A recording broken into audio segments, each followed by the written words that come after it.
ওকে, আমরা আমাদের প্রিভিয়াস লেকচারে এই পর্যন্ত এসেছি।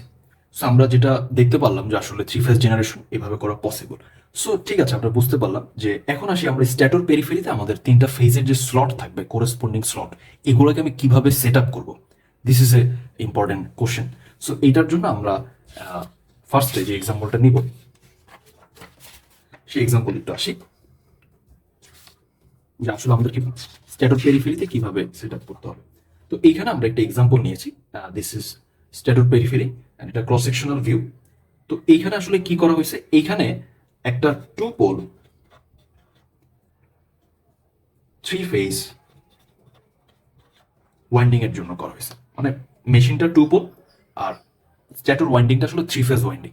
ঠিক আছে, তো আসলে কি হলো, আমরা দেখলাম যে আসলে থ্রি ফেজ কানেকশনের জন্য আমাদের ইএমএফ গুলোর মধ্যে ফেজ ডিফারেন্স থাকবে হচ্ছে 120 ডিগ্রি ইলেকট্রিক্যাল।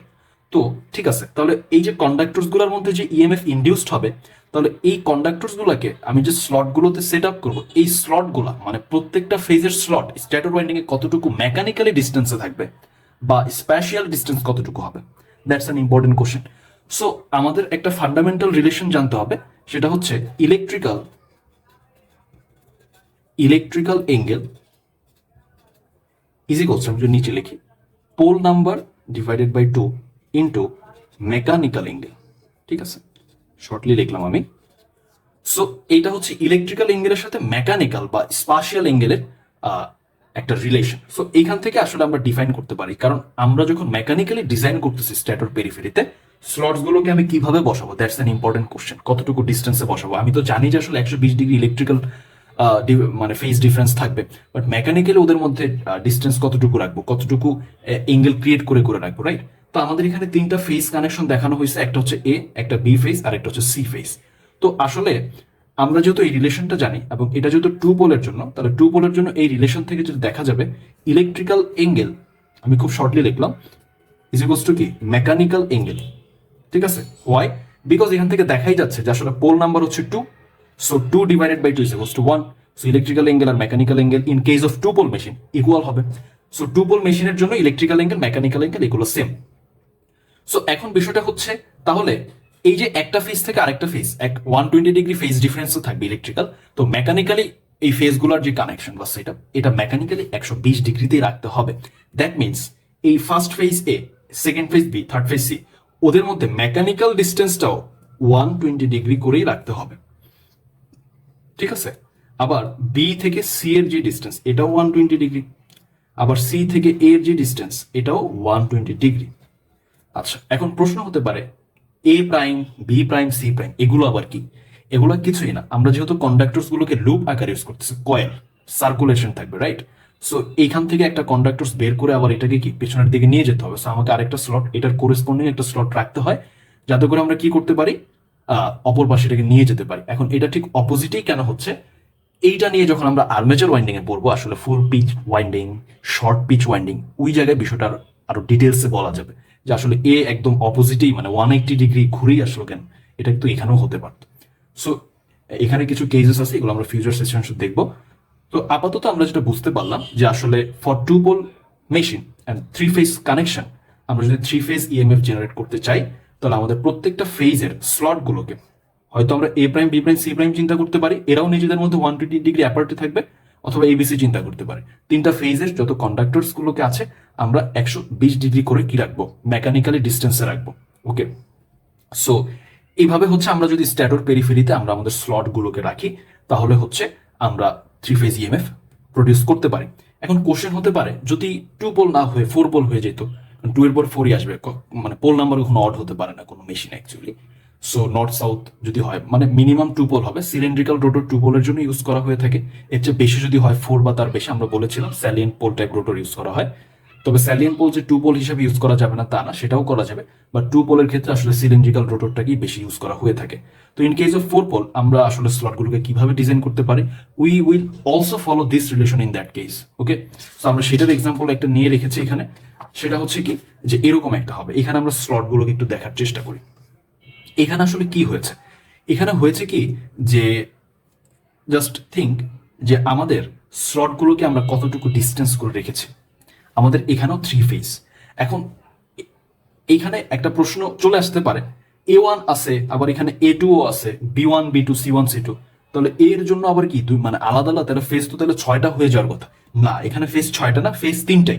আসলে কি হচ্ছে মানে A1 A2 সিগনিফিকেন্স কি, আমি সেখানে আসতেছি। ফার্স্ট আমি একটু বলি এখানে ডিস্টেন্সটা কি হয়েছে। সো আমরা যেহেতু এখন একটা 4 পোল মেশিনের জন্য আসি, 4 পোল 3 ফেজ কানেকশন, তাহলে 4 পোল 3 ফেজ কানেকশন, ঠিক আছে। তাহলে 4 pole machine 3 phase armature winding নেওয়া হয়েছে। তো এখানে আসলে যেটা হয়, তাহলে আমরা তো এইটা শিওর যে আসলে ইলেকট্রিক্যালি 120 ডিগ্রি থাকতে হবে ব্যালেন্সড 3 ফেজের জন্য, এটা আমরা চেঞ্জ করতে পারবো না, বাট আমরা পোল নাম্বার চেঞ্জ করতে পারি। পোল নাম্বার চেঞ্জ করলে হয় কি, মেকানিক্যাল ডিস্টেন্সটা আসলে চেঞ্জ হয়ে যায়, ঠিক আছে, একটা ফেজের কন্ডাক্টর থেকে আরেকটা ফেজের কন্ডাক্টর। তো তাহলে বিষয়টা কি দাঁড়াচ্ছে, এখন তো পোল নাম্বার 4 রাইট। তাহলে এখন তাহলে কি দাঁড়াচ্ছে, ইলেকট্রিক্যাল এঙ্গেল শর্টলি লিখতেছি, don't mind. Electrical angle is equals to P by কি, টু ইন্টু কি mechanical angle, right. Electrical angle is equals to কি, pole number by two two mechanical angle. তাহলে ইলেকট্রিক্যাল এঙ্গেল তো 120 degree, right. So এখন আছে আমাদের pole হচ্ছে 4, তাহলে 4/2 ইন্টু কি মেকানিক্যাল এঙ্গেল। সো এখান থেকে আমরা যেটা দেখবো, মেকানিক্যাল এঙ্গেল আসলে কত আসতেছে, 60 ডিগ্রি। এখন ইকুয়াল আসবে না, 60 ডিগ্রি আসবে। সো আগের চেয়ে কমে গেছে, রাইট। সো এখন যে আমাদের ফেজগুলো আছে, এই ফেজগুলোর স্লটগুলোর যে স্লটগুলা আমি যে স্ট্যাটর পেরিফেরিতে রাখবো, সেটা 60 ডিগ্রি ডিস্টেন্সে রাখতে হবে। অ্যাঙ্গুলার ডিস্টেন্স 60 ডিগ্রি হবে। এটা হচ্ছে মেকানিক্যালি ডিস্টেন্স বা স্পাশিয়াল ডিস্টেন্স। ইলেকট্রিক্যাল তো 120 ডিগ্রি, এটা ফিক্সড। তাহলে মেকানিক্যাল চেঞ্জ হয়েছে কেন, ইলেকট্রিক্যাল চেঞ্জ করতে পারবো না, কারণ আমার ব্যালেন্স ইএমএফ এর জন্য ওদের phase difference 120 degree, electrical fixed. But আমি যখন আমার এই 3 ফেজ কানেকশনের জন্য, একটা ব্যালেন্স 3 ফেজের জন্য আমি যখন আমাদের মেশিনটাকে ডিজাইন করতেছি, and we are dealing with the 4 pole machine, তখন আমার ডিজাইনের সময় স্লটগুলোকে ডিজাইন করতে হবে মেকানিক্যাল এঙ্গেলকে মেনটেন করে। তো মেকানিক্যাল এঙ্গেল এখান থেকে ফিক্সড করা লাগবে যে আমার কতটুকু রাখতে হবে, ওই হিসাবে আমি একটা ফেজ থেকে আরেকটা ফেজের মেকানিক্যাল ডিস্টেন্স ঠিক করব, এটা মেশিন ডিজাইনের সময়। সো এটা আমাদের ফার্স্ট ফেজ A1 থেকে B1, এই ডিস্টেন্সটা এখন মেকানিক্যালি কত হয়ে গিয়েছে, 60 ডিগ্রি। A1 থেকে এই যে এটা B1, ঠিক আছে। আমি চলে এখানেও দেখাতে পারতাম, what ever, this is 60 degree. আবার B1 থেকে C1, এগুলোই তো ফেজ, A1 একটা ফেজ, B1 একটা ফেজ, থার্ড ফেজ হচ্ছে C1, এটা হচ্ছে 60 ডিগ্রি হবে, ঠিক আছে। আবার A2 থেকে B2, এটাও 60 ডিগ্রি। সো এইভাবে করে আসলে আমরা কি করতেছি, B2 থেকে C2 60 ডিগ্রি, এইভাবে দেখানো যায়, রাইট। আচ্ছা, এখন প্রশ্নটা হচ্ছে, সো আমরা এইভাবে করে কি করতে পারি, 4 পোলের জন্য ডিজাইন করতে পারি। আচ্ছা, এখন আমাদের যে কনফিউশনটা তৈরি হতে পারে, যে আসলে হচ্ছে আমরা A1 A2 এই বিষয়টাকে কিভাবে এখানে দেখতেছি, যে এটা কি আলাদা কোনো ফেজ, নাকি একটাই ফেজের মধ্যে দুইটা আলাদা কন্ডাক্টরস। So I am coming to that point right now. So আসলে হয়েছে কি, যখন আমরা এই এক্সাম্পলটা দেখেছি এখানে, এখানে আসলে 2 পোল 3 ফেজ কানেকশন। তো এই 2 পোল 3 ফেজ কানেকশনের জন্য আসলে কি হয়েছে, বি ছিল, সি ছিল, এন্ড কি এখানে এ ছিল। সো এই জায়গাটাতে যদি দেখি, এইটা আসলে মানে 3 ফেজ কানেকশনটা আসলে কিরকম, আমি এটার ইকুইভ্যালেন্ট 3 ফেজ কানেকশনটাকে যদি দেখাই, তাহলে এটা অনেকটা এরকম হবে, রাইট। আমি ওয়াই কানেকশনের জন্য দেখাচ্ছি। ফর এক্সাম্পল, সাপোজ এরকম আছে, এরকম আছে ওয়াইন্ডিংস বা কয়েলস গুলো আর কি, এরকম আছে, ঠিক আছে। সো হোয়াট এভার, এরকম আছে। সো এইটা যদি ফেজ এ হয়, এটা ফেজ বি হয়, এটা ফেজ সি হবে, রাইট, হোয়াট এভার। সো এটা হচ্ছে এই এক্সাম্পলের জন্য, ঠিক আছে। সো ফেজ এ এর জন্য তাহলে হচ্ছে কি এ আর এ প্রাইম ছিল। আমি যদি আরেকটু স্পেসিফাই করি, এই টার্মটাকে এ মানে এটা এ টার্মিনাল যদি হয়, আসলে বিষয়টা হয়েছে কি, আমরা তো এই কয়েলগুলোকে আসলে স্লটগুলোর একদিক থেকে ঢুকে আরেক দিক থেকে এটা বের হয়ে আসতেছে, বিষয়টা হচ্ছে এরকম। তো আমি দুইটা টার্মিনাল পাবো, ইন পয়েন্ট পাবো, তো একটা এ আর একটা হচ্ছে এ প্রাইম, বিষয়টা হচ্ছে এরকম। তাহলে হচ্ছে কি, এটাকে যদি আমি সাপোজ ধরো সি বলি, এটা সি প্রাইম, এটাকে বি বললে এটা বি প্রাইম, বিষয়টা হচ্ছে এরকম। এই ইন পয়েন্ট যদি বি হয়, এই ইন পয়েন্ট বি প্রাইম, এরকম ভাবে আসলে ডিজাইন করে। তো ঠিক 4 পোলের জন্য আমরা দেখতেছি A1 A2 দুইটা বিষয় চলে আসছে, তাই না। তো তখন আসলে আমরা বিষয়টাকে কিভাবে মানে বিষয়টা দেখবো, অবজার্ভ করবো কিভাবে। আসলে আমি এবারও ওয়াই কানেকশনের জন্য দেখাচ্ছি। ওইখানে আসলে যেটা করা হয়েছে, ওইখানে এরকম দুইটা করে কয়েল ইউজ করা হয়েছে ফর এ সিঙ্গেল ফেজ, ঠিক আছে। এটা 4 পোলের জন্য আমরা যেটা দেখছি যে আসলে A1 A2 ছিল এরকম আর কি, দুইটা করে কয়েল ইউজ করা হয়েছে, ঠিক আছে। তো দুইটা করে কয়েল ইউজ করা হয়েছে। তাহলে এটা যদি A1 হয়, আচ্ছা ধরো এই পাশে আমি প্রাইম গুলোকে রাখলাম, হোয়াট এভার। তাহলে এইটা হচ্ছে A2 প্রাইম A2, অর্ডারটা ঠিক রাখতে হবে, ঠিক আছে। আর এইটা যদি হয় B1 প্রাইম একটু, আমি জাস্ট এক্সাম্পলটা ক্লিয়ার করতেছি যে আসলে বিষয়টা কি হচ্ছে। এটা B1 প্রাইম, এটা B1, এটা সাপোজ B2 প্রাইম, এটা হচ্ছে B2। একইভাবে এটা যদি হয় C1 প্রাইম, এটা C1, এটা হচ্ছে C2 প্রাইম, এটা হচ্ছে C2। সিরিজ কানেকশন আছে, রাইট? এইটা প্যারালালিও থাকতে পারতো, বাট আমার বোঝানোর উদ্দেশ্য হচ্ছে এই যে আমি বলতেছি এই দুইটা করে প্যারালালিও থাকতে পারতো, রাইট? সো আমার বোঝানোর উদ্দেশ্যটা হচ্ছে যে আসলে ওইখানে A1 A2 এগুলো আলাদা কোনো ফেজকে ইন্ডিকেট করতেছে না। আমরা কোনটার কথা বলতেছি? আমরা হচ্ছে 4 পোলের জন্য বলতেছি। এই A1 আর এই এখানের A2 এগুলো আলাদা কোনো ফেজকে ডিনোট করতেছে না, তারা একটা ফেজেরই দুইটা আলাদা কয়েল।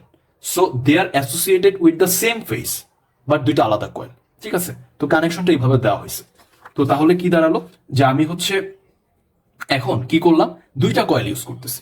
সো আমার এটা এটা আমাদের ইচ্ছা, আমরা ওয়াইন্ডিং, আমাদের একটা ফেজের যে ওয়াইন্ডিং আছে সেই ওয়াইন্ডিং আমি মাল্টি কয়েল রাখতে পারি, it's my choice, right? So এটা আমাদের ডিজাইন কিভাবে করতে হবে সেটার উপর ডিপেন্ড করবে। সো হোয়াট এভার, প্যারালালিও যদি দেখানো যায় এটাকে প্যারালালিও রাখা যেত। প্যারালালি দেখালে আমি জাস্ট একটা ফেজের জন্য বলি, তখন আসলে বিষয়টা এরকম হবে যে দুইটা কয়েলকে আসলে প্যারালাল কানেকশনে রেখে এইভাবে করে প্রত্যেকটা ফেজে আসবে। আমি একটা ফেজ দেখালাম, এদিক থেকে আরো ফেজ আসতে পারে। তো এই ফেজের জন্য যদি বলি তাহলে সাপোজ এইটা হচ্ছে আমাদের A1 প্রাইম, এটা হচ্ছে এইটা এই ইন পয়েন্ট হচ্ছে A1, আর এটা হচ্ছে A2 প্রাইম, এটা হচ্ছে A2। সো এরকম করে যাবে আর কি। তো এদিক থেকে আমাদের বাকি ফেজগুলো দেখানো যায় এইভাবে। সো এটা হচ্ছে 4 পোলের জন্য হচ্ছে, আর এটা হচ্ছে আমরা যে এক্সাম্পলটা দেখেছি 2 পোলের জন্য। তো এখানে আমরা সিঙ্গেল কয়েল ইউজ করেছি একটা winding A. So what ever, তো এইভাবে হচ্ছে আমরা স্ট্যাটর পেরিফেরিতে আমাদের স্লটগুলোকে এই ইলেকট্রিক্যাল এঙ্গেল মেকানিক্যাল এঙ্গেলের রিলেশনের উপর বেস করে আমরা ডিজাইন করতে পারি কতটুকু এঙ্গেলের স্লটগুলোকে রাখবো। এখন এখানে একটা কথা বলে রাখা ভালো, এই প্রত্যেকটা স্লটই আসলে কনসেন্ট্রেটেড ওয়াইন্ডিং কে মানে রিপ্রেজেন্ট করতেছে। এখানেও যে ওয়াইন্ডিং, এটা concentrated winding, phase B concentrated winding. এটাকে কিন্তু কোনোভাবে ডিস্ট্রিবিউটেড ওয়াইন্ডিং বলা যাবে না। কেন বলা যাবে না? বিকজ ডিস্ট্রিবিউটেড ওয়াইন্ডিং কি বোঝায়? লাইক আমরা যখন এমএমএফ ডিস্ট্রিবিউশন পড়েছিলাম, ইফ ইউ আর নট মানে কেউ যদি আমরা এটা নিয়ে মানে ভিডিওটা না দেখে থাকি তাহলে আমরা একটু দেখে নিই, সমস্যা নেই। সো আমরা এখানে বলেছিলাম যে অ্যাকচুয়ালি আমরা একটা সিঙ্গেল ফেজ নিয়ে কাজ করতেছি, দেন আমরা দেখিয়েছি যে এটাকে যদি আমি ডিস্ট্রিবিউট করি সাইনোসয়েডাল বিহেভিয়ারে, দেন কন্ডাক্টরস গুলোকে ওইভাবে কি ডিজাইন করি, তাহলে আসলে কি হচ্ছে যে আমরা একটা কি পেতে পারি, সাইনোসয়েডাল এমএমএফ ডিস্ট্রিবিউশন পেতে পারি। এই কথাটা আমরা সেখানে বলেছিলাম। তো এখন এইটাকে কিন্তু কোনোভাবে সেটার সাথে কম্পেয়ার করা যাবে না, কারণ এখানে এখানে একটাই ফেজ ছিল, এই একটা স্লটে যতগুলো কন্ডাক্টরস ছিল আমরা আরো কয়েকটা স্লট করে এই একই ফেজের কন্ডাক্টরস গুলোকে সেখানে ডিস্ট্রিবিউট করেছে সাইনোসয়েডালি। বাট এখানে ফেজ হচ্ছে 3টা, তাহলে এই একটা সিঙ্গেল ফেজের জন্য কিন্তু আমরা একটা কাপল অফ স্লট পাইছি, একদিক দিয়ে আসবে একদিক দিয়ে প্রবেশ করবে, বিষয়টা হচ্ছে এরকম। এটাও কিন্তু এখন কনসেন্ট্রেটেড অবস্থাতেই আছে, এটাকে কিন্তু এটার সব কন্ডাক্টরস মানে ফেজ এর সব কন্ডাক্টরস এখানেই আছে, একদিক থেকে ঢুকবে একদিক থেকে গিয়ে বের হবে, মানে এইভাবে টার্ন করবে এ আর এ প্রাইমের মধ্যে। সো তাহলে বিষয়টা কি দাঁড়াচ্ছে যে আসলে এটা কিন্তু কনসেন্ট্রেটেড ওয়াইন্ডিং, বি ফেজের সব এই স্লটের মধ্যে আছে, এটাও কনসেন্ট্রেটেড ওয়াইন্ডিং, সি ফেজেরটাও কনসেন্ট্রেটেড ওয়াইন্ডিং। আমরা চাইলে এদেরকে ডিস্ট্রিবিউট করতে পারি, কারণ আমরা জানি যেমন ওর সব কন্ডাক্টরস একটা স্লটই না রেখে ফেজ এ এর সাথে অ্যাসোসিয়েটেড বাকি কন্ডাক্টর মানে সব কন্ডাক্টরস গুলোকে একটা সাইনোসয়েডাল বিহেভিয়ারে প্রপার ডিস্ট্রিবিউশন করতে পারে আরো কয়েকটা স্লট বানিয়ে। বাট ওই সবগুলো স্লট একটা ফেজের আন্ডারেই থাকবে, ঠিক আছে? ঠিক প্রত্যেকটা ফেজকে এটা করা যায়। তো এইভাবে করে আসলে সব ফেজের স্লট যদি আমি ডিস্ট্রিবিউট করি আমাদের পেরিফেরি বা আমাদের ডায়ামিটারটা অনেক বড় করতে হয়, রাইট? সো সেই ক্ষেত্রে মানে সবকিছু মিলিয়ে আসলে ডিজাইনের ক্ষেত্রে সবচেয়ে অপটিমাম যে ওয়ে সেটা ফলো করা হয়, এবং মানে ম্যাক্সিমাম ট্রাই করা হয় যেন এমএমএফটা সাইনোসয়েডালি বা অলমোস্ট সাইনোসয়েডাল আসলে ডিস্ট্রিবিউট হয়। তাহলে আমরা যে 3 ফেজ ইএমএফটা পাবো, সেটা 3 ফেজ হোক বা সিঙ্গেল ফেজের জন্য হোক, আমরা এমএমএফ 3 ফেজ যে ইএমএফটা পাচ্ছি সেটাও কিন্তু সাইনোসয়েডালই হবে।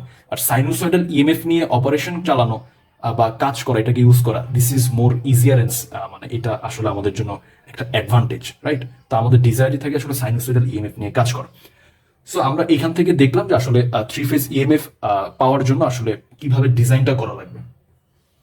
সো আমরা 3 ফেজ ইএমএফ এর ইকুয়েশনটা এরকম দেখেছিলাম, তো আমাদের এরকম আসবে। তো আমরা যেহেতু স্লট দিয়ে আলাদা করেছি, আমরা বলতে পারি যে for our examples, according to our examples, আমাদের ফেজ ছিল এ বি সি। তো এ প্রাইম যেই কন্ডাক্টরস আছে বা যেই কয়েল আছে ওর অ্যাক্রোসে suppose EM sine omega t, আমি জাস্ট এই ডিনোটেশনগুলোকে চেঞ্জ করতেছি, ঠিক আছে? আমি যে ডিনোট করেছি E1 E2 E3 এগুলোকে জাস্ট চেঞ্জ করতেছি according to our example, right? So এটা হচ্ছে -120 ডিগ্রি, রাইট? দেন সি প্রাইম এটা হচ্ছে 240, ঠিক আছে? সো এই ছিল হচ্ছে কি আমাদের থ্রি ফেজ EMF ইকুয়েশনস। ওকে, তো আমরা যখন এসি EMF এসি পাওয়ার নিয়ে ডিল করি, আমাদের খুব একটা ইম্পর্টেন্ট টার্ম সম্পর্কে আইডিয়া রাখতো, সেটা হচ্ছে RMS value, right? So RMS ভ্যালুটা আমাদেরকে ম্যাক্সিমাম জায়গাতে ইউজ করা লাগে, সো এটা সম্পর্কে একটা আইডিয়া আমাদেরকে রাখতে হবে। Suppose for any single phase, three phase হোক আর যাই হোক, যে কোনো একটা ফেজ নিয়ে বলতেছি, যে কোনো একটা ফেজ, সাপোজ আমাদের এ প্রাইম, এটার মধ্যে কি ছিল? EM sine omega t, right? So এখন এই জায়গাটাতে